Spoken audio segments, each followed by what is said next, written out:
मेरा नाम अक्षत है और आज हम देखने वाले हैं housing of bulls, basically shedding management for the bulls, जो कि एक काफ़ी इम्पोर्टेंट टॉपिक है एग्रीकल्चरल साइंस में, जो एक ब्रांच होता है एनिमल हस्बेंड्री उसका। ठीक है, तो वीडियो को स्टार्ट करने से पहले आपसे एक रिक्वेस्ट है कि चैनल को लाइक करिए, शेयर करिए, सब्सक्राइब करिए और जितना हो सके उतने ज़्यादा लोगों को इससे अवेयर कराइए ताकि मैक्सिमम नंबर ऑफ़ पीपल इसका फ़ायदा उठा सके। और एक कन्फेशन भी है कि हमने प्रॉमिस किया था 2-3 दिन के अंदर वीडियो अपलोड हो जाएगी, लेकिन थोड़े से बीमारी के कारण नहीं हो पाया। Now I am feeling well, so the video is here. तो हाउसिंग ऑफ बुल्स क्या होता है?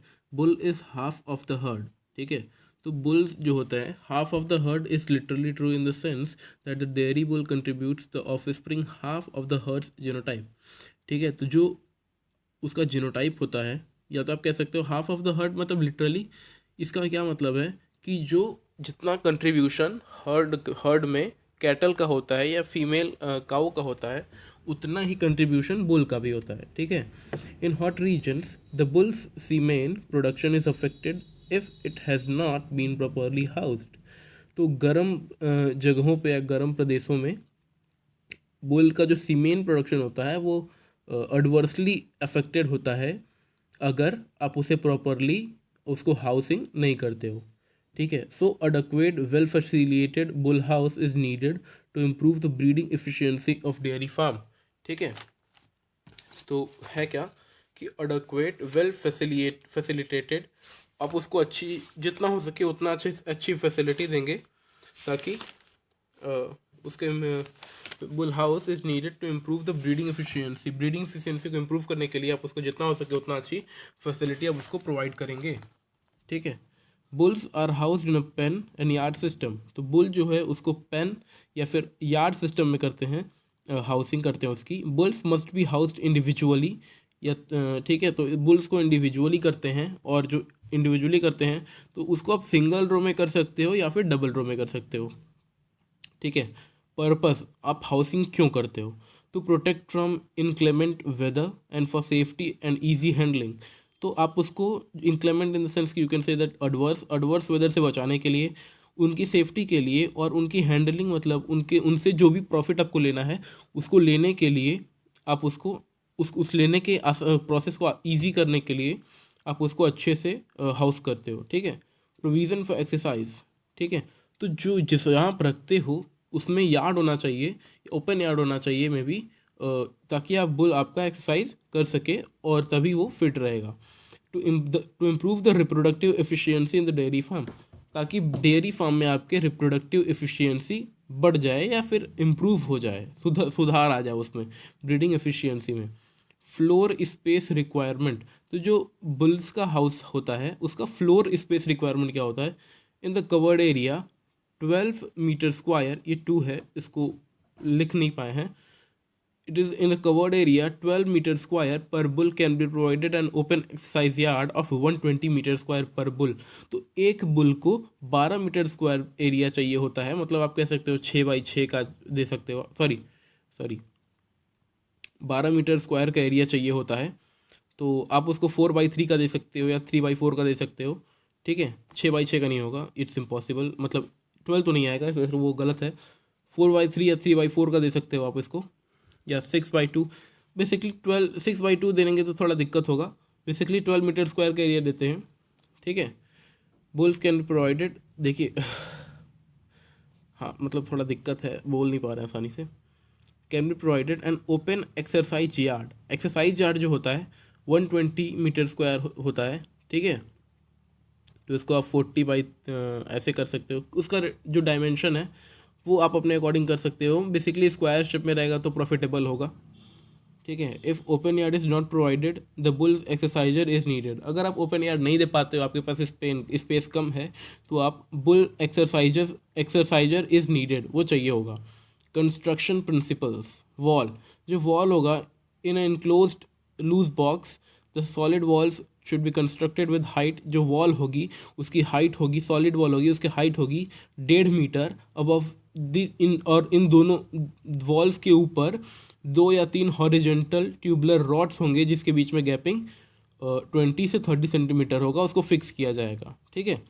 Flooring should be laid properly for bulls because this will help to reduce hoof problem. Hoof problem मतलब जो उसके नीचे का हार्ड पार्ट होता है, खुर जिसे कहते हैं, उसको हूफ कहते हैं। तो फ्लोरिंग जो है उसको प्रॉपरली करेंगे ताकि उसको जो हूफ प्रॉब्लम है या खुर के कारण जो उसको प्रॉब्लम होती है वो ना हो। अगर आप स्लिपरी बना दोगे तो उसको बैलेंस नहीं कर पाएगा, तो गिर जाएगा। तो इसीलिए थोड़ा सा रफ बनाते हैं। Floor can be constructed with rough cement, जैसे बोला था, rough cement concentrate and should have gradient slope of 1/40 to 1/60 to have easy accessibility to the drainage channel. तो फ्लोर जो है रफ कंसनट्रेट सीमेंट से बनाया जाता है। ठीक है। और उसको स्लोप जो है 1/40 से 1/60 होता है ताकि आसानी से उसमें ड्रेनेज हो सके, पानी निकल सके। In hot regions floor should be cool in summer and should insulate the heat properly. तो हीट जो है उसमें इंसुलेट होना चाहिए, कंडक्टिव नहीं होना चाहिए। ठीक है। हॉट रीजन्स में floor should be cool in summer, ठंडा होना चाहिए। इंसुलेट होना चाहिए मतलब हीट जो है ट्रांसफ़र नहीं होना चाहिए। कंडक्ट करेगा तो फिर बुल को दिक्कत होगा। जनरली विट्रीफाइड पैविंग ब्रिक्स, ठीक है, पैविंग ब्रिक्स, पैविंग मतलब जो फ्लैट फ्लोर होता है, पैविंग मतलब फ्लैट फ्लोर होता है। Bricks can be used in order to prevent the slippery floor. Vitrified paving bricks, paving bricks, paving bricks मतलब वह ब्रिक्स जो फ्लैट लैंड को होता है, मतलब फ्लैट लैंड क्रिएट करते हैं, क्या कंस्ट्रक्ट करते हैं, उसे कहते हैं विट्रीफाइड पैविंग ब्रिक्स। उसको हम यूज़ करते हैं ताकि हम स्लिपरी फ्लोर को अवॉइड करें। रूफ क्या है? गैबल। गैबल मतलब आप कह सकते हो निगलना, तो निगलने से इससे कुछ है नहीं। गैबल और monitor roof with eaves. Eaves क्या होता है? जहाँ पे आपका छत एंड होता है उसके बाद छज्जा निकला होता है, तो उसको हम इंग्लिश में ईव कहते हैं, ईव। तो गैबल और मॉनिटर रूफ, ठीक है, मॉनिटर रूफ विद ईव, छज्जा 2.5 से 3 मीटर का height should be provided and the ridge should be 3.2 to 3.5 metre. ठीक है। Roofing material used for bull shed in hot regions should be of good insulating property and poor conductivity of heat। तो जो roofing material है उसका insulation property बहुत, मतलब आप कह सकते हो बेटर होना चाहिए, वो अच्छा इंसुलेटर होना चाहिए, नॉट अ गुड कंडक्टर नहीं होना चाहिए। जनरली एस्बेस्टस शीट जो होता है, एस्बेस्टस शीट या galvanised iron sheet are used for roofing material. तो उसको ढकने के लिए एस्बेस्टस शीट या गैल्वनाइज्ड आयरन शीट का यूज़ करते हैं। ठीक है। ख़त्म, ये ज़्यादा नहीं है, इन तक देखिएगा वीडियो को। Fittings and facilities. मैंगर क्या होता है? नाद होता है, उसे मैंगर कहते हैं। और सीमेंट कंक्रीट मैंगर विद डायमेंशन, जो नाद होगा उसका डायमेंशन होगा 60 सेंटीमीटर चौड़ा होगा, विड्थ होगी 40 सेंटीमीटर, डेप्थ होगा और 50 सेंटीमीटर का हाइट होगा। ठीक है। Inner wall should be provided inside the bull shed. ठीक है। तो जो नाद है उसका ये सब डायमेंशंस दिए हैं। हाँ। essential part of fitting is the manger is the the essential part of fitting in the manger is construction of provision of yoke or tubular stanchions set over the manger। essential part of fitting in the manger is construction of or provision of yoke। ठीक है। योक क्या होता है? जो bulls के ऊपर रखा जाता है लकड़ी से, उसको हम कहते हैं योक। ठीक है। तो the essential part of fitting in manger is construction और प्रोविजन ऑफ योक। ठीक है। तो उसके ऊपर रखा जाता है लकड़ी का, उसे हम योक कहते हैं, और उसके फिटिंग, मैंगर की फिटिंग के लिए बहुत इसेंशियल होता है। हाँ। Water trough. ट्रफ क्या होता है? ट्रफ मतलब अगर कह सकते हो नाली जो होता है ना, हाँ सॉरी ट्रफ मतलब क्या होता है? हाँ, नाली कह सकते हैं आप, उसे ही कहते हैं trough. The bull shed should have water trough with dimension of 60 to 75 centimetre length. तो जो नाली होती है उसका लेंथ जो होता है, उसका डायमेंशन जो है लेंथ 60 से 75 सेंटीमीटर होना चाहिए। And the best method for watering the bulls shed is automatic water bowl. तो जो वाटरिंग इन बुल शेड में वाटरिंग करने के लिए जो बेस्ट मेथड है वो है ऑटोमेटिक वाटर बाउल। डोरवे मतलब जो डोर होता है उसको, उसका क्या होगा? Each bull box should have main entrance of door type 4 feet width, 4 feet चौड़ा होना चाहिए उसका डोरवे, 7 फीट लंबा होना चाहिए height. Upper part of doorway having 2 strong bars, जो ऊपर का पार्ट है उसमें 2 स्ट्रॉन्ग बार्स होने चाहिए, ठीक है। अक्रॉस द ओपनिंग, ओपनिंग की तरफ जो है 2 स्ट्रॉन्ग बार्स होने चाहिए ताकि बुल्स कूद के न बाहर जा सके या भाग सके। Provision should be made on the opposite end of box, ठीक है। Provision should be made on the opposite end of box for a means of exit, either to feeding passage or yard, ठीक है। तो ऐसा हमको करना चाहिए ताकि पिछले साइड से एग्जिट हो, आइदर टू फीडिंग पैसेज या यार्ड, फीडिंग जो कि फीडिंग पैसेज या यार्ड में जाके निकले। यार्ड क्या है? Yard is a open area for bull and should be 120 metre square, and the yard should be enclosed on all sides by 0.3 meter solid wall and iron tubular rods as partition of at the height of 1.2 meter placed at 0.25 metre interval. तो कुछ है नहीं, yard क्या है? Yard वो open area है जहाँ पे बुल एक्सरसाइज करने के लिए रखते हैं, जिसका जो एरिया होना चाहिए 120 मीटर स्क्वायर होना चाहिए। उसका 40/30 लिख सकते हो। सॉरी 40/30 तो नहीं होगा, उस पर अब डिपेंड करता है वो कैसे होगा, उसको डिस्क्रिप्शन में कैलकुलेट करके हम डाल देंगे, आप देख लीजिएगा। Yard should be enclosed on all side, चारों तरफ से 0.3 मीटर सॉलिड वॉल होना चाहिए और उसके ऊपर से iron tubular rods as a partition होना चाहिए, जिसकी हाइट होनी चाहिए 1.2 मीटर और 0.2 मीटर के इंटरवल पे उसको प्लेसिंग होनी चाहिए। और doorway of 1.2 metre with is provided at the end of yard. Yard के एंड में 1.2 मीटर का डोरवे होना चाहिए, ठीक है, जिस 1.2 मीटर का डेप्थ विड्थ का उसका डोरवे होना चाहिए। Yard should have the floor with cement concentrate type and should be grooved and roughed properly, should have easy access to the drainage system. तो जो यार्ड है उसका फ्लोर जो है सीमेंट कंक्रीट का होना चाहिए, थोड़ा रफ होना चाहिए और वेल ड्रेन्ड होना चाहिए ताकि वहाँ पे वाटर लॉगिंग ना हो, है ना। The bull yard is provided for the bulls for the purpose of exercise, and also they can view the other animals of the herd so that the feeling of isolation can be avoided by the bulls। ठीक है, तो yard का basic काम होता है ताकि वो exercise कर सकें और दूसरे जानवरों को देख सकें ताकि उन्हें आइसोलेशन फील ना हो। आइसोलेशन फील होगा तो उनका जो प्रोडक्टिविटी है, सीमेंट प्रोडक्शन हो गया, वो कम हो जाएगा। सर्विस क्रेट, सर्विस क्रेट क्या होता है? The exercise yard should also communicate with service crate. तो जो एक्सरसाइज यार्ड है उसका जो लिंकेज है या लिंक है वो सर्विस क्रेट से भी होना चाहिए, एक स्विंग गेट से, which serves the use of an attendant to bring the bulls to the service crate. ठीक है, तो जो एक्सरसाइज यार्ड है उसका जो लिंक है या फिर उसका एक ओपनिंग जो है वो सर्विस क्रेट में भी होना चाहिए, एक स्विंग गेट के द्वारा, जो कि विच सर्व द यूज़, ठीक है, जो कि यूज़ को सर्व करता है of an attendant to bring the bull to the service crate.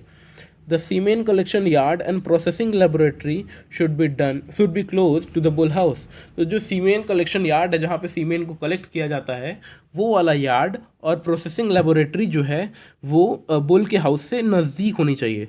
1 bull is needed for 50 breedable cows. If AI is practised then there is no need of maintaining the bulls. एक bull जो है वो 50 ब्रीडेबल cow के लिए उपयोगी होता है या फिर इनफ होता है। और अगर आप AI प्रैक्टिस करते हो, AI stand for artificial insemination, तो ये सब प्रोपेगेंडा या ये सब जितना भी आपने पढ़ा इसको करने की कोई ज़रूरत नहीं है, ठीक है, कोई ज़रूरत नहीं है, फालतू चल रहा था अभी तक ये, है ना। ठीक है, तो अगर आप AI प्रैक्टिस करते हो तो इसका कोई यूज़ नहीं है, ठीक है। Protection against hot climatic conditions, ठीक है, तो अगर जहाँ आपने बुल को रखा है, हाउस किया है, उस रीजन में काफ़ी गर्मी पड़ती है, तो आप कैसे उसको प्रिवेंट करोगे या उसको कैसे प्रोटेक्ट करोगे। The libido and semen quality of bulls, the semen quality of bulls vary with season age and the decrease during summer due to hot weather. तो जो सीमेन क्वालिटी है बुल का वो धीरे धीरे कम हो जाता है जैसे जैसे गर्मी बढ़ती है, ठीक है, हॉट वेदर के कारण। Bull should be housed in cool and well ventilated shed, ठीक है, तो ठंडे और अच्छे से वेंटिलेशन हो उस वाले हाउस में इसको रखना चाहिए। शावरिंग और स्प्लैशिंग कोल्ड वाटर 2 से 3 time, during hotter part of day is also effective. जैसे दोपहर है, दोपहर में एक्सेसिव हीट होता है, तो उस टाइम उसके बॉडी पे 2 से 3 बार जो है आप वाटरिंग कर सकते हो कोल्ड वाटर की, ताकि उसे रिलीफ फील हो। The bull can be taken for grazing or exercise in early morning or late evening, that is cooler part of day. ठीक है, तो आप बुल को वर्कआउट तो नहीं कहोगे, एक्सरसाइज के लिए लेके जाओगे कब? In the cooler part of day, जो कि रात हो सकती है या तो फिर अर्ली मॉर्निंग हो सकता है। दोपहर में आप उसको नहीं निकालोगे क्योंकि उसको बहुत प्रॉब्लम होगा, हॉट क्लाइमेट होगा तो उसका प्रोडक्शन डिक्रीज हो जाएगा। ठीक है, planting quick growing tall trees around the shed to provide natural shade. ठीक है, तो जल्दी से ग्रो करने वाले जो पेड़ हैं उनको आप ग्रो करोगे शेड के चारों तरफ, ताकि इससे इसका 2 बेनिफिट है, ताकि जो उनका ठंडा है वो मतलब अब पेड़ वेड़ रहेगा तो नेचुरल रहेगा, नेचर के क्लोज रहेंगे वो सब, तो उनका प्रोडक्शन पहले ही बढ़ जाएगा।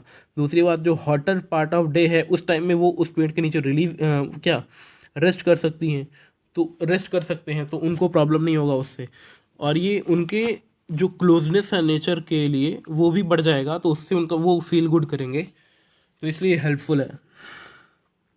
Spreading the straw over the roof. ठीक है, जिस रूफ के नीचे वो रहती हैं उसके ऊपर आप स्ट्रॉ मतलब पुअरा वो जो है उसको आप बिछा सकते हो। ठीक है, और क्या है कि the upper surface of roof, जो ऊपर का सरफेस है रूफ का, उसको वाइट कलर या किसी लाइट कलर से आप पेंट कर सकते हो, ताकि हीट का कंडक्शन ना हो बल्कि इंसुलेशन हो। ठीक है, अंडर साइड ऑफ रूफ, जो कि अंदर नीचे की तरफ का रूफ है, उसको आप ब्लैक पेंट करोगे ताकि उसका कंडक्शन ना हो जो बल्कि इंसुलेशन हो। ठीक है, तो ये हाउसिंग मैनेजमेंट ऑफ बुल जो है ये पूरा हो गया है। ठीक है, तो इसको वीडियो को लाइक करिए, शेयर करिए, सब्सक्राइब करिए, और जितना हो सके उतना लोगों के बीच से फैलाइए, शेयर करिए। ठीक है, गलती हुई होगी तो माफ़ी चाहता हूँ। जय हिंद।